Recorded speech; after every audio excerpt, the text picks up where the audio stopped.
اور سب سے زیادہ کردار والا پیغمبر ہوتا ہے، اس لیے لوگ سب سے زیادہ پیغمبر کے پیچھے دوڑتے ہیں اور اس کو بدنام کرنے کی کوشش کرتے ہیں۔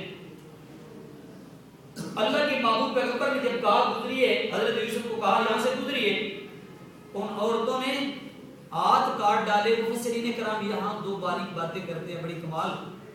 بعض تو کہتے ہیں کہ حضرت یوسف علیہ السلام کے حسن کی تاب نہ لاتے ہوئے عورتوں نے ہاتھ کاٹ ڈالے، بعض کہتے ہیں یہ بات نہیں تھی، حسین تو تھے ہی تھے، لیکن دراصل ان عورتوں نے ہاتھ اس لیے کاٹے وہ یہ بتانا چاہتی تھی کہ یوسف زلیخا اتنا پیار مجھ سے نہیں کرتی جتنی ہم محبت کرتی ہیں، اس لیے انہوں نے اپنے ہاتھ کاٹ ڈالے۔ بہرحال دونوں باتیں محبت کی بنتی ہیں۔ تو عرض یہ ہے، حضور علیہ السلام معراج پہ گئے تو آپ علیہ السلام نے فرمایا چلتے چلتے میں ایک ایسی جگہ گیا، ایک شخص کو میں نے دیکھا بہت ہی خوبصورت، اتنا حسین و جمیل جس طرح 14ویں کا چاند ہوتا ہے۔ تو نبی پاک صلی اللہ علیہ وسلم فرمانے لگے، میں نے پوچھا جبرائیل سے یہ کون ہے؟ یہ کن سے پوچھ رہے ہیں؟ نبی پاک سوال کس سے کر رہے ہیں؟ جبرائیل علیہ السلام سے۔ اگر آپ عالم الغیب ہوتے، ہر جگہ موجود ہوتے تو نبی پاک صلی اللہ علیہ وسلم کو حضرت جبرائیل علیہ السلام سے پوچھنے کی ضرورت نہیں۔ اگلی بات، اگر آپ کو ہر جگہ حاضر ناظر مانا جائے تو نبی پاک صلی اللہ علیہ وسلم کی ہجرت کا انکار لازم آتا ہے کہ آپ نے ہجرت نہیں کی۔ جو ہر جگہ موجود ہوتا ہے اسے ہجرت کرنے کی ضرورت نہیں ہوتی۔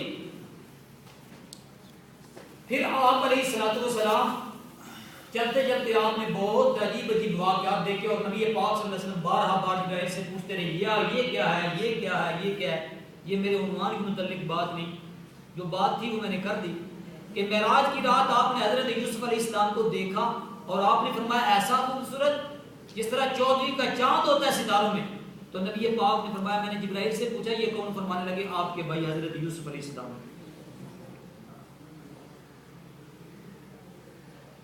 کمال حسن ہے، لیکن میرے محبوب پیغمبر کے بارے میں سیرت نگار لکھتے ہیں کہ حسن یوسف کو دیکھنے والیوں نے ہاتھ کاٹ ڈالے پر پیغمبر پہ ایمان نہیں لائی، لیکن حضور کو دیکھنے والیوں نے اور والوں نے، مردوں اور عورتوں نے اپنی گردنیں کٹائیں، غلام بن گئے، نبی پاک صلی اللہ علیہ وسلم کے تابعدار اور پکے مومن بن گئے، سب کچھ لٹا دیا۔ تو کہنے لگے پھر حضور کا حسن تو حضرت یوسف سے بڑھ گیا۔ عرض کر رہا ہوں جی، حسن و جمال کی وجہ سے محبت ہوتی ہے۔ اگر حسن و جمال کی بات کی جائے تو ایک شعر میں حضرت حسان بن ثابت رضی اللہ تعالیٰ عنہ کے حسن و جمال کو ایک شعر کے انداز میں پیش کرتے ہیں، نعتیہ کلام میں۔ لیکن یاد رکھ لینا، نعت پڑھنا، نعت کہتے ہیں حضور کی تعریف کو، لیکن تعریف حضور کی اور اس میں ساز، تعریف حضور کی اور اس میں طرز گانوں کی، تعریف حضور کی اور یہ انداز گانے بجانے والوں کا، یہ مسلمانوں کو بات زیب نہیں دیتی۔ اس لیے کہ میرا محبوب پیغمبر صلی اللہ علیہ وسلم ساری کائنات سے افضل ہے، ساری کائنات سے اعلیٰ ہے۔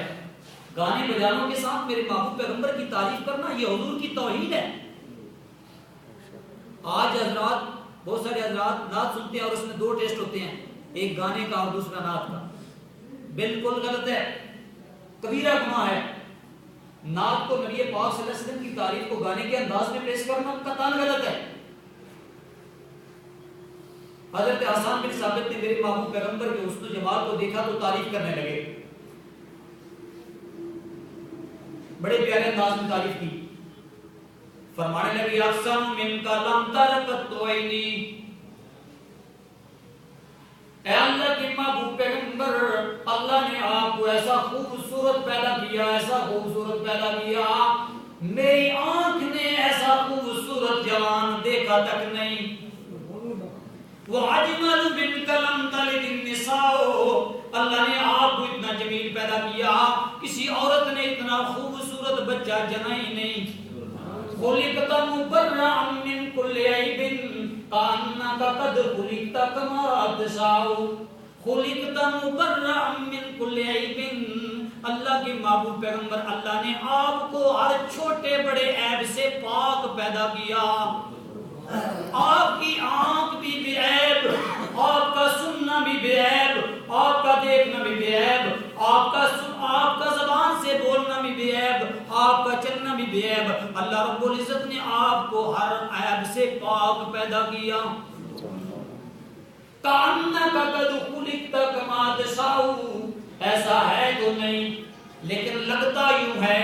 آپ اپنے اللہ کو کہتے گئے اللہ میرا چہرہ ایسا بنا, میرے ہاتھ ایسے بنا, اللہ میری آنکھیں ایسی بنا, میرا وجود ایسا بنا. آپ نے رب کو کہتے گئے اور آپ کا اللہ آپ کی منشاء کے مطابق آپ کو پیدا کرتا گیا, بناتا گیا. یہ تو حضرت احسان نبی پاک صلی اللہ علیہ وسلم کی تعریف کی. حضرت جابر رضی اللہ تعالیٰ عنہ فرماتے ہیں ایک دن 14ویں کی رات ہے.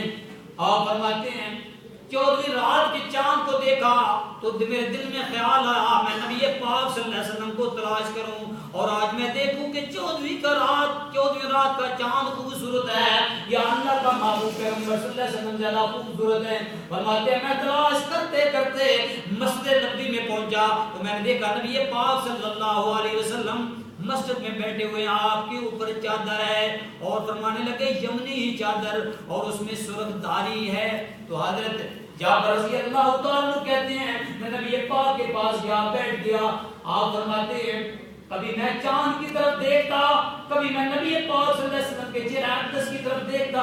فرماتے ہیں کبھی جب چاند کی طرف دیکھتا دیکھتے دیکھتے میری آنکھیں تھک جاتی, جب میں حضور کی طرف دیکھتا تو میری ساری کی ساری تھکن دور ہو جاتی. حضرت جابر رضی اللہ تعالیٰ فرماتے ہیں آخر میں نے یہ فیصلہ کیا کہ میرا محبوب پیغمبر صلی اللہ علیہ وسلم 14ویں کے چاند سے بھی زیادہ خوبصورت ہے. ساری باتیں بیان کرنے کے بعد دیکھ رہے ہیں کہ ہم نے اس خوبصورتی کی قدر کیا کی. اللہ اکبر کبیرہ. تو فرماتے ہیں اگر اللہ رب العزت نے قرآن مقدس میں نبی پاک صلی اللہ علیہ وسلم کے متعلق بیان کیا, اللہ فرماتے ہیں قل ان کنتم تحبون اللہ فاتبعونی یحببکم اللہ. میرے محبوب پیغمبر صلی اللہ علیہ وسلم اعلان کر دیجئے اگر تم لوگ اللہ کی محبت چاہتے ہو, کائنات کا رب ہم سے محبت کرے تو میں تمہیں بتاتا ہوں فاتبعونی یحببکم اللہ, سارے مل کے میں محمد کریم کے تابعدار بن جاؤ, اللہ تمہیں اپنا محبوب بنا لے گا. ویغفر لکم ذنوبکم, اللہ تمہارے گناہوں کو بھی معاف کر دے گا. واللہ غفور رحیم, اللہ گناہوں کو معاف کرنے والا ہے. نبی پاک صلی اللہ علیہ وسلم نے یہ کلیہ بیان کیا قرآن سے. آپ علیہ السلام نے فرمایا اللہ کہہ رہا ہے اگر تم چاہتے ہو کہ اللہ ہمیں محبوب بنا لے, اللہ ہم سے پیار کرے, تو نبی پاک نے فرمایا میں تمہیں بتلاتا ہوں کہ اللہ کیسے پیار کرے گا. آپ علیہ السلام نے فرمایا سارے مل کے میرے تابعدار بن جاؤ. کیا کرو میرے تابعدار, نمازیں میرے طریقے کے مطابق, اذان میرے طریقے کے مطابق, روزہ میرے طریقے کے مطابق, حج میرے طریقے کے مطابق, جہاد میرے طریقے کے مطابق, حتیٰ کہ زمین میں چلنا بھی میرے طریقے کے مطابق ہو جائے, تمہاری شادیاں بھی میرے طریقے کے مطابق, تمہاری غمیاں بھی میرے طریقے کے مطابق ہو جائیں, تمہاری زندگی کے تمام امور میری سنت کے تابع ہو جائیں. یحببکم اللہ, اللہ تمہیں اپنا محبوب بنا لے گا. صرف محبوب ہی نہیں, ویغفر لکم ذنوبکم, 40 سال 50 سال یا 100 سال کے گناہ ہیں, اللہ رب العزت کا یہ وعدہ ہے میں تمہارے سارے گناہوں کو بھی معاف کر دوں گا. پر شرط ہے میرے نبی کی تابعداری, اتباع رسول. حضور سے اور رب سے محبت کرنا چاہتے ہو تو نبی علیہ السلام کے تابعدار بن جاؤ. دعوے سے بات نہیں چلے گی مجھے حضور سے محبت ہے, یہ نہیں مجھے اپنے باپ سے محبت ہے, استاد سے محبت, والدوں کا تابعدار نہیں, استاد کا تابعدار نہیں, حضور کا تابعدار نہیں, تو محبت کیسے؟ ایک عربی شاعر کہتا ہے اگر تو حضور کی محبت کا دعویٰ کرتا ہے تو پھر ضروری ہے تو آپ کی اتباع کرے. لو کان حبک صادقا, اگر تو حضور کی محبت میں سچا ہے تو پھر ضروری ہے تو آپ کی اتباع کرے, اس لیے کہ جو محب ہوتا ہے وہ اپنا محبوب کا تابعدار ہوتا ہے. اللہ اکبر کبیرہ. عرض کر رہا ہوں کہ پہلا درجہ حسن و جمال کا, اللہ رب العزت نبی پاک صلی اللہ علیہ وسلم نے اتنی خوبصورتی رکھی. اللہ فرماتے میرے نبی سے پیار کرو, اس لیے پیار کرو میں زور زبردستی